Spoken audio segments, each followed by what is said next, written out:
At last, another computer video, guys. Today on the table we have a Dell Optiplex 790. I just ordered this. We got it in.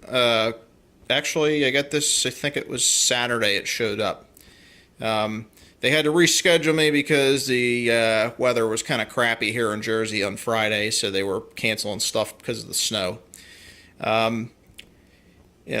So what this is going to be, this video here is just an introduction to the machine and a new series with computers. We're going to be doing some upgrades to this one, and most likely what I'm going to be doing right now is transitioning one of my older machines out of service and maybe donating some parts to this, and we'll keep, this way we can keep the budget affordable on the upgrades. But I wanted to go with this platform because, the Optiplex 790, they were actually into the Core i3, i5, i7 chips in your 90 series. These are a couple of years old.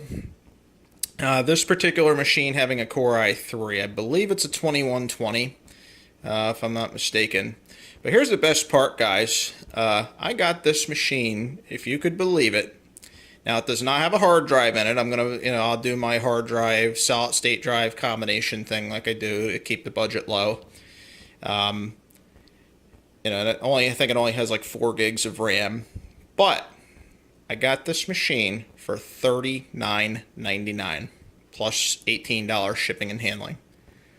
And to find these mini towers at that price on your online auctions and stuff, pretty hard to do. So I feel pretty good about this particular machine, and I definitely have some plans for it. And if it turns out well enough after I get it done, I might just actually decide to use it for a daily use machine. So I'm going to go ahead, I'll probably max the RAM out, and if it'll take an i7, I might just put an i7 in there. We'll see, see what the maximum processor upgrade is, and then we'll find something sensible. If I like its performance enough, I might decide to keep it. So we shall see. So anyhow, here's the nice thing about this particular series, okay? Now, the 90 series, if you take a look at the back, as you see, aside from a massive amount of USB ports, they actually went back to the ATX form factor.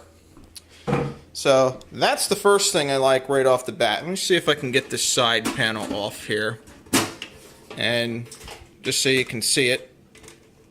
And here's basically what you get. You get your, looks like you got some PCI Express slots in there. You've got 4 RAM slots and only 1 hard drive caddy, but I got plenty of those little blue plastic things inside. That's no problem. You can take care of that. Looks like it's got an 80 plus power supply in it. I have to look at it and see what the wattage is on it.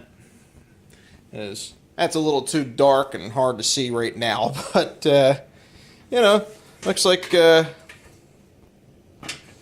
did pretty good with this one, actually. I like it. But with that, you guys know I like to put a memory card reader or a flash card reader in all my systems. And looking at the front of this tower case, for the 90 series, some of them, I'm not sure if they did it with all of them, but with this particular model, it's missing the 3.5-inch external bay so that you can put that card reader. So, while I was looking, I found these handy dandy little guys right here. This gives you a DVD burner, and it's also CDRW, so it's a DVD, DVD-RW, and a CDRW. I got these a lot. These two were both from a lot. I think I paid like 12 bucks for them, 14 bucks, something like that, like next to nothing. So you kind of get like it's like a laptop style optical drive, and you get your card reader. And as you can see, it's designed to fit right in that opening. So we're going to do that with this one, and then I'll probably pop that DVD drive out of there and put a DVD burner. Unless I can find a Blu-ray burner. If I can find a Blu-ray burner to pop in this little handy-dandy little adapter plate, I might try that too. We'll see what happens. You know, we'll see how the budget goes and how the series goes. But I thought that was just an ingenious idea. So, and of course, if you look back here, your optical drive actually has your standard connectors too. So there's nothing really jury-rigged about about the whole thing. It's made well. Here's your connector on the end of your card reader, which is standard, and basically it's made to go in that case. Or you could use it in one of the older systems if you so choose. So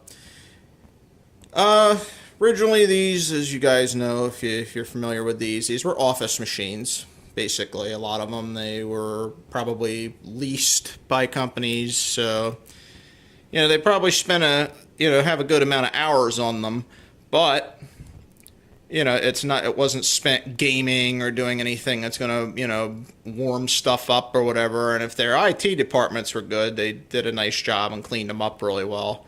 They kept the dust low. I know I've done IT for a lawyer's office, and then I did IT for a car dealership.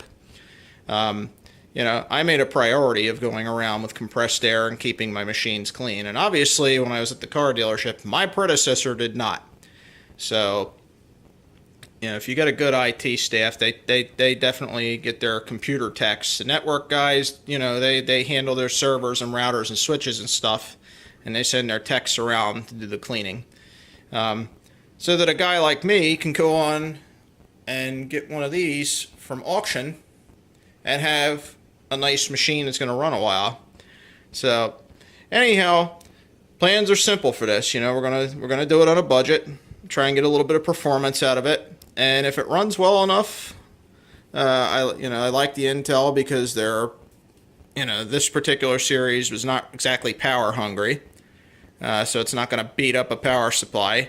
I could probably turn this thing into a really nice daily use machine, and if I like its performance, I might just do that and put this thing into regular use. So stay tuned for this series. I'll post update videos with this from time to time, let you guys know where we're at with the progress. This does have a Windows 7 Pro COA on it, so any old Dell Windows Pro disk that came with a Dell machine, you just pop it right in there, and I believe these were UEFI BIOS too, so it should automatically pull up the actual number when I do a restore on this, because I'll take the Dell CD and put a factory image on it when I get my hard drive and solid state combination drive in there and get that all going, and that'll be that. So I thank you guys for watching the video today.